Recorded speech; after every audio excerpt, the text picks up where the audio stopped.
Today we're going to look at Tinboy, since that was a card that was requested, and Tinboy's really interesting. So he's a syndicate unit, 11 provisions, 4 power, so it's very expensive. However, he has a good effect, so he has deployed damage all units on enemy row by 2. That's quite a lot of damage. If anyone's ever run double lacerate Simloss, you know how impactful this kind of row damage can be. And then we have the Tribute 8, damage all units instead. Worth mentioning, he's a human in Blind Eye.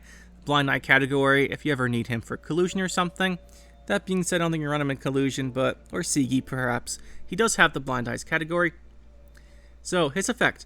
It basically relies on the opponents having a bunch of units in a row to get damage. There are several effects like this. So, if we take a look quickly, there's a few. We've got the Lacerate I mentioned. We have Surrender. Surrender is probably more popular nowadays, just because it does that 2 armor removal first, which is a big deal. That is not Surrender. But yeah, the 2 armor removal tends to be a kind of a big deal, because against dwarves are in a lot of decks, especially Hand Buff, which is very, very popular. Probably the most common deck I play nowadays is Run-Free Hand Buff. But removing the 2 armor from the dwarves and then doing the 2 damage kills off the Rowdy Dwarf tokens, which is really useful for that matchup. And even if you remove like 1 or 2 armor from the Surrender, it's usually better than the Lacerate, so you see that more instead. The Lacerate does do the 2 damage to all units, and worth mentioning as well, Crushing Trap does the same thing. Ambush Timer 2, damage all units the same row, blah blah with 2. And we've got Lacerate. There's a couple things that do 1 damage, like Teruviel, stuff like that, but 2 damage is usually what the row punishes when you have a bunch of damage. Usually it's a row punish, does like 2 damage to everything in a row. Worth mentioning the 3 damage from the... where is she? The Northern Realms one. Sabrina, she does 3 damage. Worth mentioning that. But Tinboy does 2 on deploy to units on a row. So we saw those other cards. That's usually worth about 6 provisions for that effect. Both Lacerate and Crushing Trap do that. So that's worth about 6 provisions, and you're paying an extra 5. You're paying 5 provisions then for the 4-point body and the option of doing his tribute. So when you combine effects, and like when cards do multiple things, like they have power and a deploy effect, they're usually more expensive because you're getting more tempo from them. It's like saying if we had a 7 for 4, we scaled it up to a 8 provision card and just play for 14. Cards don't usually do that, so they usually get less efficient as they're more expensive just because of how much tempo they have. That's not true of everything. Scenarios are an exception, but you get what I'm saying, right? It's not a terrible deal. And the Tribute 8 is then the option we want to look at. There's several other big Tribute cards that we can compare this to. So Tinboy does the damage. Then we have to mention Philippa. She's not Tribute technically, but she's basically Tribute. She spends a number of coins with enemy's power and seizes it. It's just not Tribute, so you can have the flexibility here. I think it's for coding purposes.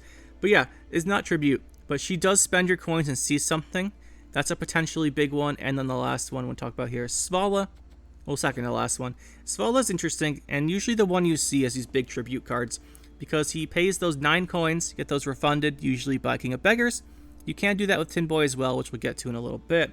But he gives you the 2 coins to do it, so you only need 7 coins to hold on to when you play him. And then he plays for 18 unconditionally, which is really good, as long as you've got those coins. And then the last big Tribute card here is Salamander. Salamander usually requires his own deck, though, focused on poisons, and that's usually harder to fit, so you don't just throw him in as a coin spender finisher. By the way, you do not need a Tribute spender as your finisher. You can use something like a fee, like a Sea Jackal. You can do that, or just get out the King of Beggars, who we'll now talk about with Tinboy. Tinboy's Tribute 8, so you get 8 coins refunded if you use his Tribute ability with King of Beggars. And then King of Beggars while he's in your deck, remove a counter for each coin he's paid. And then when he gets to 0, he summons himself out. So you can do a bunch of damage with Tinboy, summon out King of Beggars, pay the coins on him. That's fine. King of Beggars, though, I think is weaker with Tinboy than a bunch of the other big Tribute cards for a couple reasons. The first one is that this Tribute 8 you're not always going to use. Tinboy's really good if they row stack all their cards, and then you just play Tinboy, do two damage to all of them. If you have to get out King of Beggars, like if you need the coins refunded, and you count on King of Beggars coming out to spend, which a lot of decks do, they want that King of Beggars to come out and spend their last coins after refunding a tribute. If you're paying an 8 tribute, and there's only like 2 units in their second row, after you damage, say you damage like a row with 6 units, he's got 2 in the other one, it's an incredibly inefficient coin spender. You're paying 8 coins for that tribute to do 4 damage. That's awful. So that's where the tribute and King of Beggars synergy is a little worse, I think. And the other thing with King of Beggars synergies, you should use save him for a finisher round 3.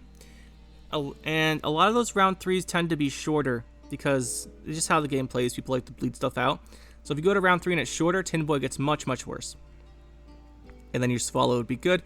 So in addition to not, like they might not even have any units in the second row at that point, and you don't want to pay the tribute 8 and then just get out King of Beggars and that's it. It's really inefficient. Whereas Swallow on the other hand would be really good in that situation.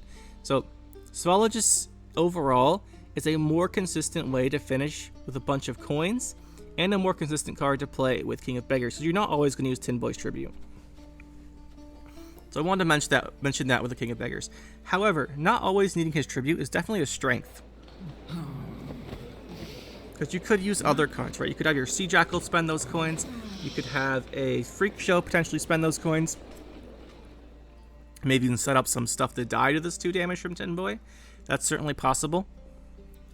So it's really nice having the option for the tribute. And the ability to do a bunch of damage is really good.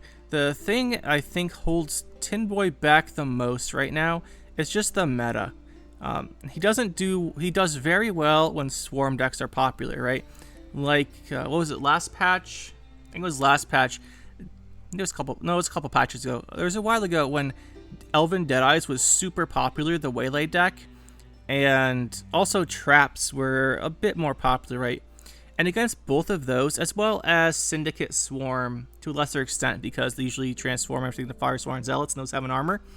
But against this, particularly the Elf Swarm, this effect is very, very strong, because they spawn a lot of elves in a short period of time. Even in shorter rounds, they'll spawn a bunch of Deadeyes, usually with leader charges, and then play like Fernaciel. And you can just answer that with Tinboy, and then damage all their units, and have a good time like that. So he's kind of meta-dependent. When stuff like that's really popular, or if something else is popular that spawns a bunch of units. Araka's Swarm has not been a thing for a very long time, but if something like that was popular, Tinboy's a good answer because he can kill a whole bunch of those tokens and get a whole bunch of value. Even if you're not killing important tokens, if you're just hitting like 10 units with this, that's 20 damage if you're paying his tribute. And he's worth 4. That's a ton of points. So against decks that spawn a lot of cards, he is definitely good in the longer round. But there's 2 things there that I think make him not popular right now. Against decks that spawn a lot of stuff, not very popular right now. And against decks in a longer round. And a lot of these rounds go short because people want to bleed stuff out, or have their Ren Freeze cooldown or something like that. So that's where he gets his weakness. However, it's worth noting you do not have to end the game with Tinboy. He can be a round 1 or 2 card to secure round 1 or 2. You're playing specific strategy and need to win those rounds.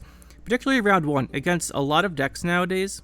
Round 1 is very, very contested, and a lot of units get played. Look at the hand buff decks or the double cross Renfrey decks.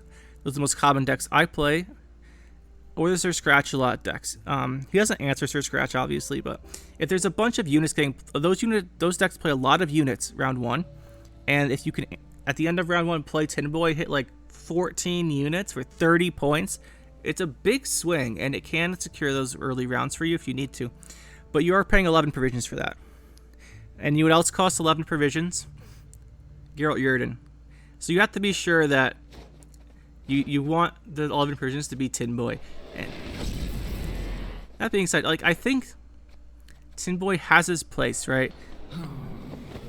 He's much better than Yurden and stuff that spawns. It doesn't boost. Like, Elven Deadeyes are the perfect example of a deck he's good against.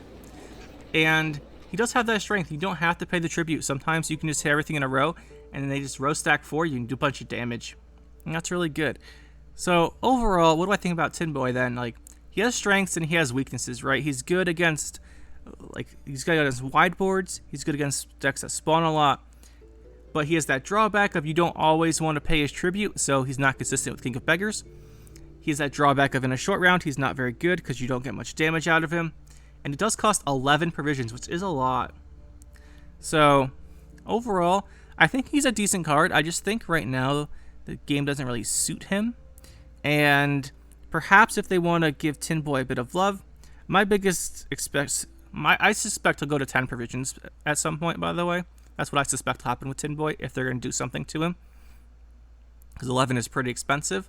But I don't know if they have to do anything with him. He is good in certain situations. It's just that if you want a card to spend your coins at the end of the game, you want that card to be consistent for a bunch of points. So something like Svala again, or even if you just want to spend coins, a Sea Jackal can spend those pretty effectively.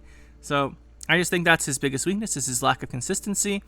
And decks that want to run him, if you want to finish with him round 3, you have to use something to secure round 1 to make sure that happens. And you could also run a deck that wants to win round 3 with a different card and use Tinboy to secure that round 1 or 2 for you to get there. So he has options and he has a good effect. It's just I don't think the game suits him really right now. And hopefully we see him again in the future because I think he is a pretty cool card.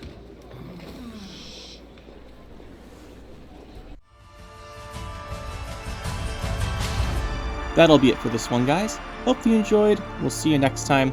Make sure that like button and subscribe to the channel for more. And you can check out some more videos over here. And thanks for watching.